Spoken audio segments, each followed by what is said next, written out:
बिस्मिल्लाहिर्रहमानिर्रहीम। हजरत सुलेमान अलैहिस्सलाम आप अलैहिस्सलाम को अल्लाह ताला ने मशरिक से मगरिब तक अजीमो शान सल्तनत का मालिक बनाया था और आपको बेशुमार मोज़ात भी अता किए थे।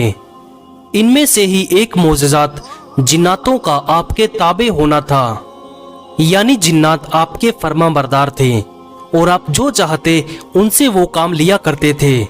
दरअसल जमीन पर इंसानों की आमद से पहले अल्लाह ने जिन्नातों को मुख्तलिफ जजायर और वीरान जगहों पर मकबूस कर दिया था।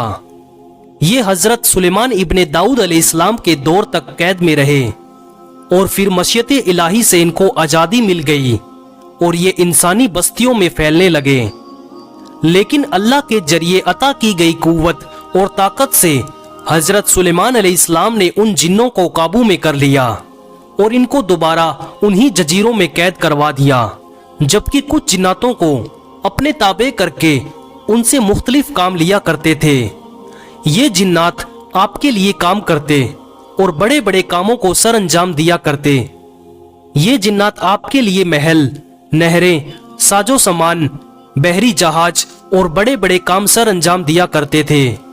सन 2017 ईस्वी के इब्तिदा में मुमलिकत सऊदी अरब की आसारे कदीमा की टीम ने शुमाली इलाकों में करीब 300 के करीब कुओं की खोज की। ये कुएं सऊदी अरब के शुमाली सरहद के नजदीक रफा से 100 किलोमीटर जुनूब में वाक़े लीना गांव में मिले। ये कुएं निहायत ही सख्त संखरलाख जमीन में खोदे गए थे, जो इंसानों के बस की बात नहीं है। कुओं की गहराई बहुत ज्यादा है, जबकि दहाना छोटा था। उनमें ज्यादातर कुएं हादसे जमाना का शिकार होकर खत्म हो गए और जमीन में धंस गए।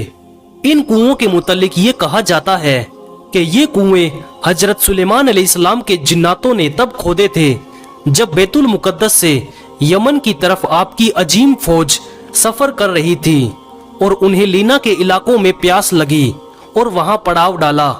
लिहाजा आपके हुक्म से उन जिन्नातों ने वहां पथरीले जमीन पर कुएं खोदे। इससे आपकी फौज सैराब हो गई और बाद में जब भी उन इलाकों से आपकी फौज गुजरती, उन कुओं से ही अपनी प्यास बुझाती। ये कुएं इतने गहरे हैं कि आज भी इनमें पानी मौजूद है और पानी पीने के लिए मुनासिब भी है। लीना के इस इलाके में इमारत, कदीम महल और खंडरात के वाकयात भी मिलते हैं, जो हजरत सुलेमान अलैहिस्सलाम की अजीम सल्तनत की गवाही देती है। रिवायतों में आता है कि हुदहुद परिंदा हजरत सुलेमान अलैहिस्सलाम के लिए पानी की निशानदेही करता था। जब आप जंगलात में होते तो हुदहुद को जमीन के अंदर का पानी इस तरह दिखाई देता जिस तरह इंसान को जमीन पर पड़ी हुई चीजें दिखाई देती है।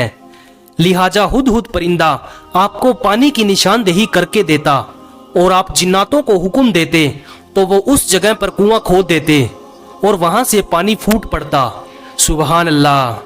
अल्लाह पाक ने हमसे पहली वाली उम्मतों को अलग अलग तरीकों से आजमाया है और यही वजह थी कि उनका कामिल यकीन होने के बाद ही अल्लाह उनकी राहों में आसानी पैदा करता। अल्लाह ताला ने ऐसे ऐसे मोजज़ात और अजाब भी नाजिल किए हैं जिनसे हमें इबरत हासिल करनी चाहिए और हमसे पहले वाली उम्मतियों से हमें सीखना चाहिए।